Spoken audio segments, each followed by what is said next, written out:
Every mask has a story, but some masks are not worn only to hide a face. Some masks are worn because the person underneath cannot survive being seen. Before the armor, before the throne, before the name Dr. Doom, there was a boy, Victor von Doom. He was born in Latveria, a small country where power belonged to rulers, soldiers, nobles, and men who could decide whose suffering mattered and whose suffering could be ignored. Victor did not grow up inside comfort. He grew up close to fear, close to poverty, close to loss. His father was a healer, a man who tried to save people with the little knowledge and kindness he had. His mother was connected to magic, to forces darker, older, and more dangerous than ordinary people understood. And from both of them, Victor inherited a strange destiny. From his father, the need to heal. From his mother, the hunger to reach beyond normal human limits. But childhood did not give Victor peace. It gave him grief. His mother was taken from him, then his father. And when a child loses everything, the world can teach him two very different lessons. Some children learn that life is fragile. Victor learned that weakness is unforgivable. He looked at the world that had taken his family and made a silent promise. Never again would he be helpless. Never again would he beg. Never again would another person hold power over him. That promise was the first piece of Dr. Doom. Not the medal, not the mask, the promise. Victor grew older, and his mind became the one weapon no one could take from him. He studied science, machines, energy, mathematics, the hidden rules that make the universe obey. But science was not enough. Victor also studied magic, old rituals, forbidden symbols, invisible forces, the kind of knowledge people whisper about because speaking too loudly makes it feel closer. To Victor, science and sorcery were not opposites. They were two doors leading to the same room, power. And Victor wanted all of it. He did not want knowledge just to understand. He wanted knowledge to command. Eventually, his genius carried him far from Latveria, to America, to a university, to rooms filled with brilliant people who had never known what it meant to be powerless in the way Victor had. And there, he met Reed Richards, another genius, another mind that could see patterns ordinary people missed. But Reed was different. Reed wanted discovery. Victor wanted mastery. Reed asked questions. Victor demanded answers. Reed looked at the universe and saw mystery. Victor looked at the universe and saw something that should kneel. At first, they were not enemies in the simple sense. They were mirrors. Two minds standing near the same fire, but warmed by it differently. Then Reed saw a mistake in Victor's calculations, a flaw, a danger. And he tried to warn him. But Victor von Doom did not hear a warning. He heard an insult. To be corrected was to be humiliated. To be doubted was to be attacked. To be wrong was impossible. And pride, once wounded, can become more dangerous than any weapon. Victor continued the experiment. A machine built to reach beyond normal human limits. A machine that touched science and something more. Something unstable. Something Victor believed only he could control. Then it failed. The explosion scarred his face. But the true wound was deeper, because Victor had not only been injured, he had been wrong. And for Victor von Doom, being wrong was unbearable. A lesser man might have stopped, accepted the mistake, learned from it, changed. But Victor could not. He turned pain into blame, blame into hatred, hatred into purpose. Reed Richards became the face of everything Victor refused to forgive. But the real enemy was not Reed. It was shame. Victor left. He wandered into places where science became ritual, and ritual became weapon. He searched for knowledge in mountains, monasteries, forbidden texts, and hidden rooms where ordinary ambition would have turned back. He studied deeper science, darker magic, older secrets, and slowly, the boy from Latveria began building something that would separate him forever from the human being he had been. The armor.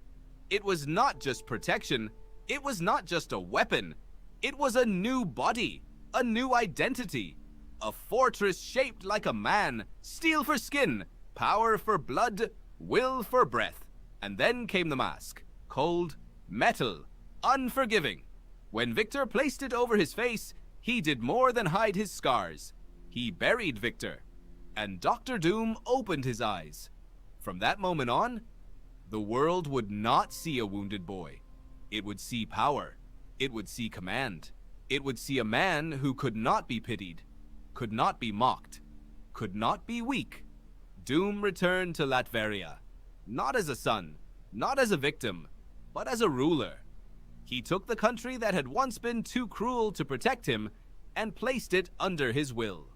To his enemies, he was a tyrant. To some of his people, he was order. That is what makes Doom so dangerous. He is not chaos. He is not madness without purpose. He believes. He believes the world is broken. He believes people are weak, frightened, selfish, and too divided to save themselves. He believes freedom creates disorder. He believes peace can exist if one perfect will controls everything. His will. And that is the tragedy. Because Doom does not want to destroy the world. He wants to fix it. But he can only imagine saving humanity by ruling it. In his mind, control becomes mercy. Fear becomes order. Obedience becomes peace. And anyone who resists him is not simply an enemy. They are proof that humanity cannot be trusted with its own future. And this is where Doom becomes complicated. Because Latveria under Doom is not always shown as a wasteland. It is often orderly, protected, disciplined. People fear him. But some also depend on him. That contradiction matters. A simple villain wants destruction. Doom wants proof. Proof that his mind is superior, proof that his rule works. Proof that if the world had simply trusted him sooner, there would have been less suffering. That makes him more frightening than someone who only wants chaos. Chaos burns out. Doom builds systems, laws, machines, armies, rituals, a nation shaped around one man's wound. And every success makes the wound harder to heal. Because if Doom can make Latveria strong, then maybe he was right. If Doom can protect his people, then maybe control really is mercy. If Doom can defeat enemies that heroes struggle against, then maybe humility is only what weaker people call limitation. That is the trap.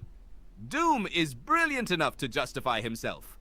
Powerful enough to make his justifications real for a while, and wounded enough never to ask what his victory costs. Reed Richards becomes unbearable to him because Reed represents another path, a genius who can be wrong, a scientist who can doubt, a man with family, friends, and people who see his flaws without leaving him.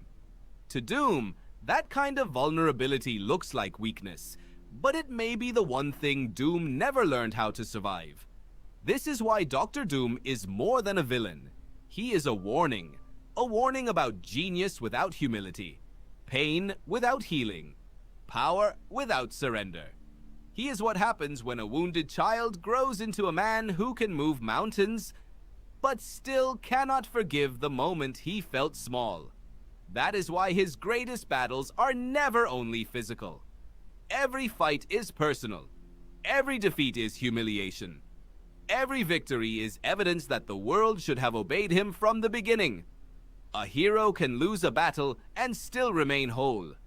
Doom loses a battle and feels the universe mocking the child he tried to bury. So he returns, again and again, not only to win, but to rewrite the meaning of every wound that made him. Doom can challenge heroes. He can command armies. He can master machines. He can speak with gods. He can bend science and magic toward his will. He can rule a nation from behind metal eyes. But beneath the armor, beneath the throne, beneath the voice that never trembles, there is still Victor, still grieving, still angry, still trying to prove that he was never weak, that he was never wrong, that the world was wrong for ever making him suffer. And maybe that is why the mask never truly comes off. Because if it did, the world might see not just Dr. Doom, but the wounded boy who built him. Every mask has a story. Dr. Doom's story is not simply about evil, it is about what happens when pain becomes pride, when grief becomes control, when intelligence loses compassion, and when a man tries to bury his own humanity under metal. Victor Von Doom wanted to master destiny, but in the end, the armor did not only protect him, it trapped him. And that may be the real origin of Dr. Doom. Not the scar, not the explosion, not the throne, but a human soul that could not survive weakness. So it built a prison, called it power, and ruled the world from inside it. If this story made you see Dr. Doom in a deeper way, subscribe to Knowledge Pill for more stories about power, psychology, and the hidden science of being human.